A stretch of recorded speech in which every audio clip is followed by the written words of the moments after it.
2024 में अजीत दादा का सपना पूरा होगा या सफलता से दूर रहेंगे। नमस्ते, मैं एस्ट्रो गुरुमा डॉक्टर ज्योति जोशी आप सभी ज्योतिष प्रेमी एवं अध्ययनकर्ताओं का हार्दिक स्वागत करती हूँ। इस चैनल के माध्यम से हम आपको सिर्फ और सिर्फ यह बताने की कोशिश करते हैं कि देश, राज्य और स्थानीय स्तर पर राजनीतिक और सार्वजनिक जीवन में काम करने वाले माननीय व्यक्तियों के जीवन पर अष्टक वर्ग और ग्रहों का क्या प्रभाव पड़ेगा। हमारा चैनल और मैं स्वयं किसी भी राजनीतिक पक्ष या व्यक्ति के लिए काम नहीं करते हैं। पत्रिका जो कहती है ये मैं केवल विस्तार से आपके सामने रखती हूँ। बात करते हैं, अगर आप इस चैनल पर नए हैं तो नए नोटिफिकेशन पाने के लिए आप हमारे एस्ट्रो गुरुमा डॉक्टर ज्योति जोशी चैनल को फॉलो करें। एस्ट्रो गुरुमा डॉक्टर ज्योति जोशी यह यूट्यूब चैनल सब्सक्राइब, लाइक और शेयर करें।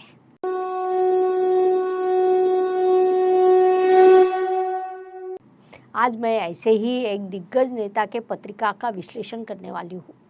वो नेता है अजीत दादा पवार साहब।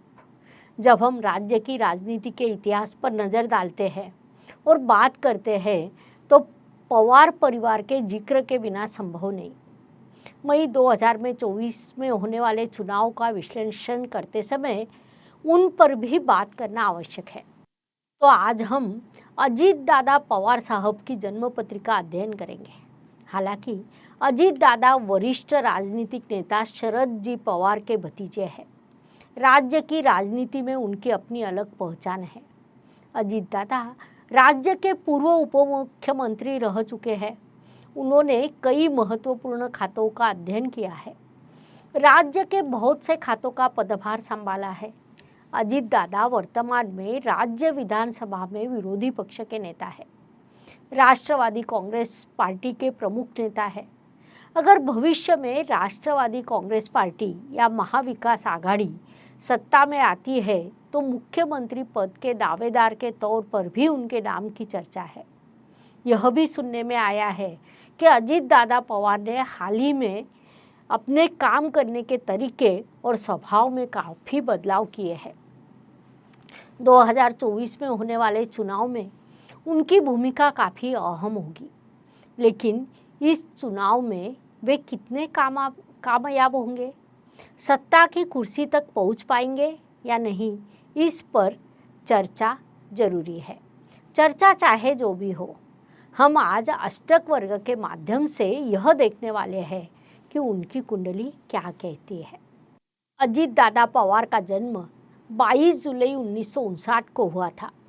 हमने उनकी चंद्र कुंडली लिए है क्योंकि चंद्र कुंडली अध्ययन के लिए बड़ी प्रभावी होती है।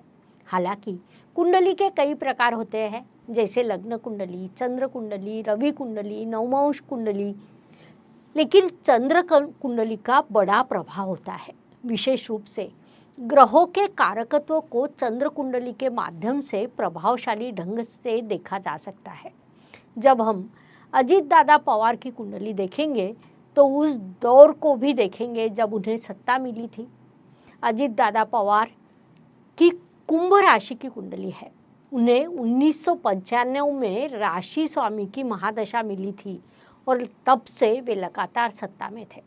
शनि महादशा में जब गुरु की अंतर्दशा थी तब उन्हें एक विशेष स्थान प्राप्त हुआ था।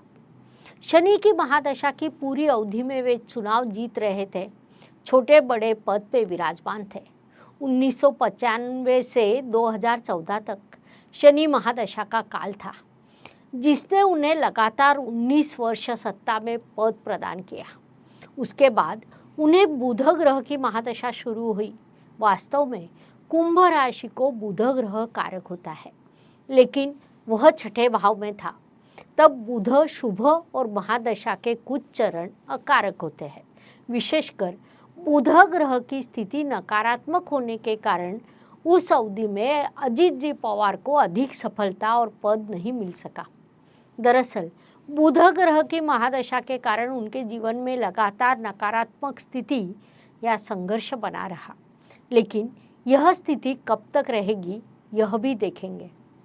वर्तमान में बुध में मंगल की ग्रह की अंतर्दशा शुरू है। उनकी कुंडली में बुध और मंगल 2 भाव में बैठे हैं, इसीलिए संघर्ष जारी रहेगा। मंगल की अंतर्दशा नवंबर 2023 तक है।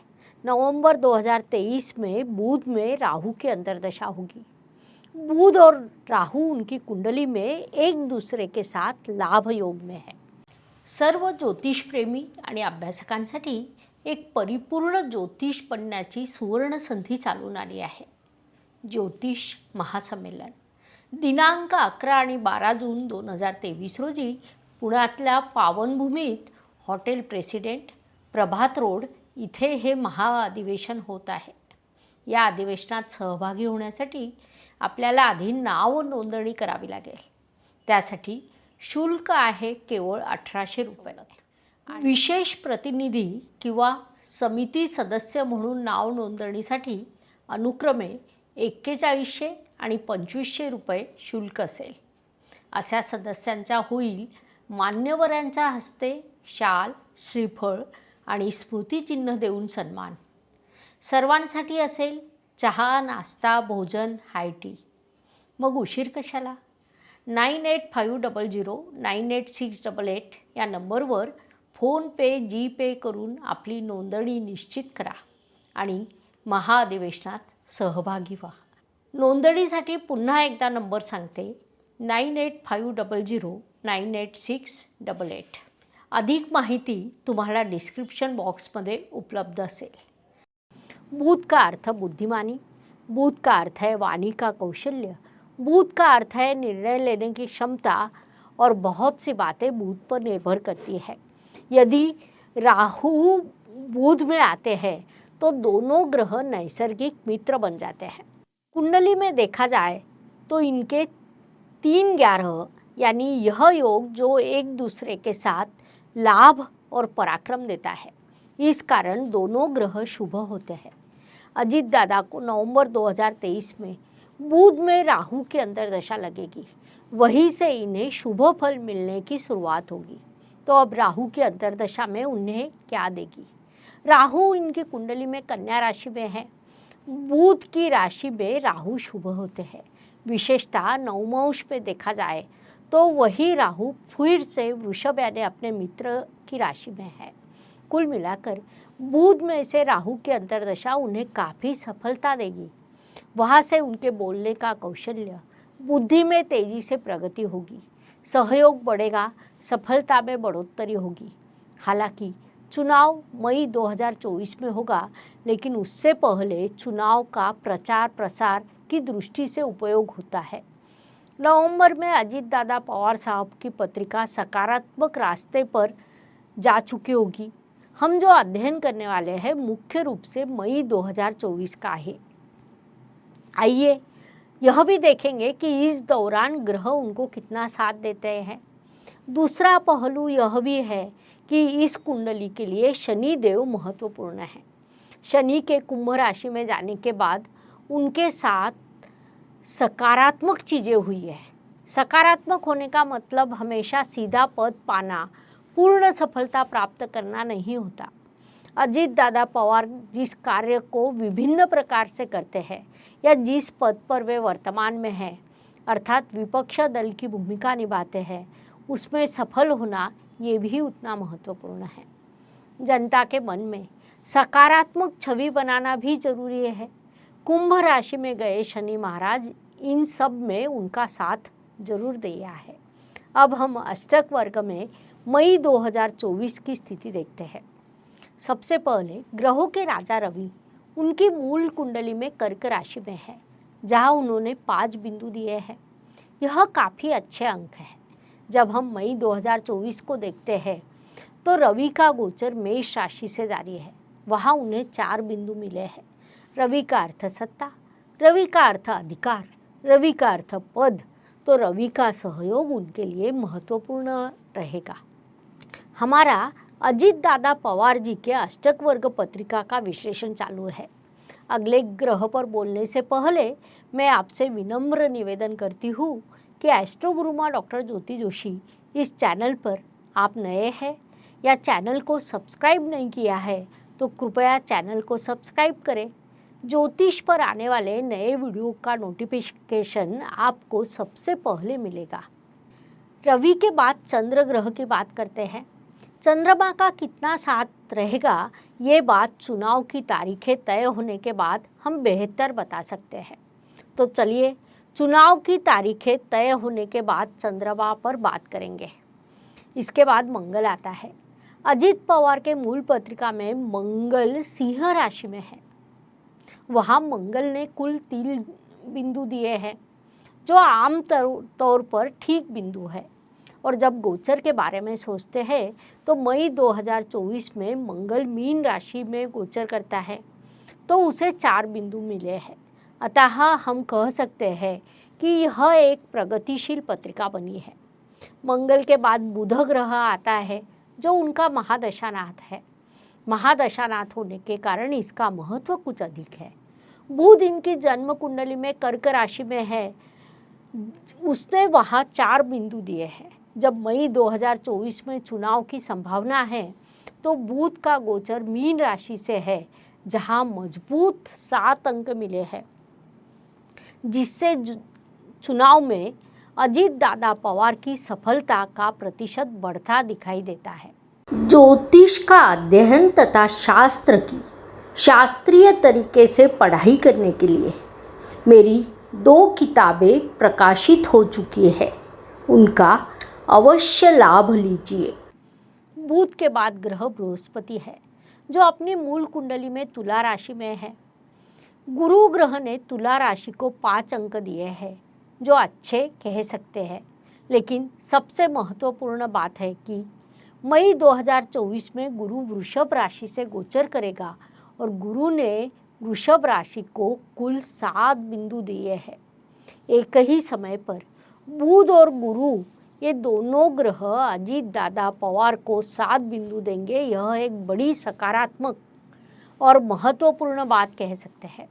बाद में शुक्र के बारे में सोचने पर शुक्र ग्रह उनकी मूल पत्रिका में सिंह राशि में है। वहाँ 3 बिंदु मिले हैं।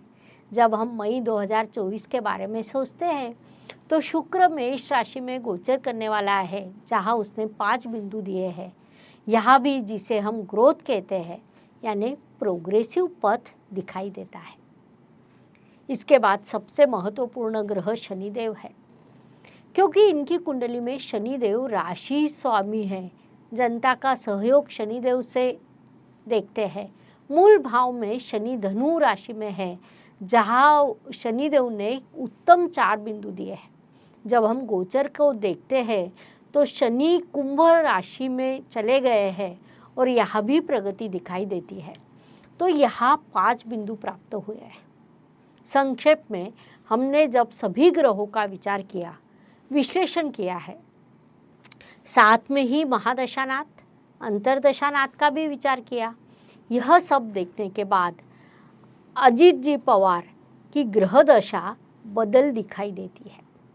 पहला बदलाव अभी घटित होगा, जहाँ वे सकारात्मक बदलाव या कार्य शुरू करते हैं तो उन्हें नवंबर के बाद इस कार्य से अच्छे परिणाम मिलेंगे। चुनाव के अवधि के दौरान उनकी काफ़ी प्रगति होगी।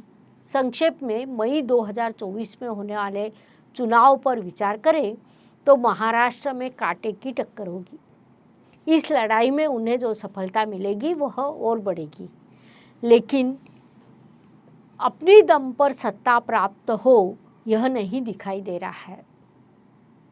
इसका अर्थ स्पष्ट है कि उनकी सफलता बढ़ेगी, लेकिन उन्हें सत्ता नहीं मिलेगी।